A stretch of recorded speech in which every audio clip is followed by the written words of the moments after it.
Spartans 300 பருத்தி வீரர்கள். இந்த படத்தில் வர 300 ஸ்பார்டன்ஸ் ஏதோ கற்பனையான கதைன்னு நீங்கள் நினைக்கிறீங்கன்னா இந்த வீடியோவுக்கு ஒரு லைக் பண்ணிட்டு ஃபுல்லாக பாருங்கள். ஸ்பார்டன்ஸ் அப்படிங்கிறவங்க இந்த உலகத்தில் உண்மையாலுமே வாழ்ந்திருக்காங்க. பழைய கிரேக்க நாடான ஸ்பார்ட்டா அப்படிங்கிற பகுதியில் வாழ்ந்த மக்கள் அந்த காலத்தில் தங்களை மற்ற நாடுகளிடமிருந்து பாதுகாக்கிறதுக்காக ஸ்பார்ட்டாவில் உள்ள மக்கள் போர் வீரர்களாக தங்களை மாற்றிக்கிட்டாங்க.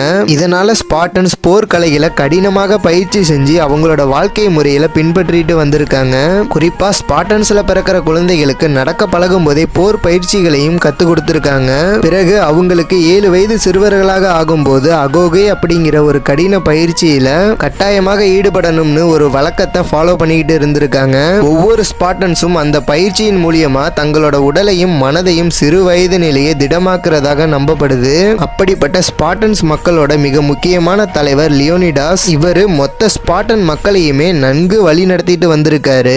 ஸ்பார்டன்ஸ் இதற்கிடையில பல போர்களை வெறும் 7000 படை வீரர்களை மட்டுமே வச்சுக்கிட்டு லட்சக்கணக்கான எதிரி படைகளை எதிர்த்து நின்று சண்டை போட்டு வீழ்த்தி இருக்காங்க.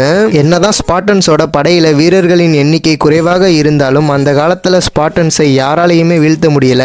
ஒரு ஸ்பார்டன்ஸுக்கும் தைரியம், ஒற்றுமை, தன்னம்பிக்கை அதிக அளவு இருந்திருக்குது. ரியல் லைஃப்ல வாழ்ந்த ஸ்பார்டன்ஸை பத்தி நீங்க என்ன நினைக்கிறீங்கன்றத மறக்காம இந்த வீடியோவுக்கு லைக் பண்ணிட்டு கமெண்ட்ல சொல்லுங்க.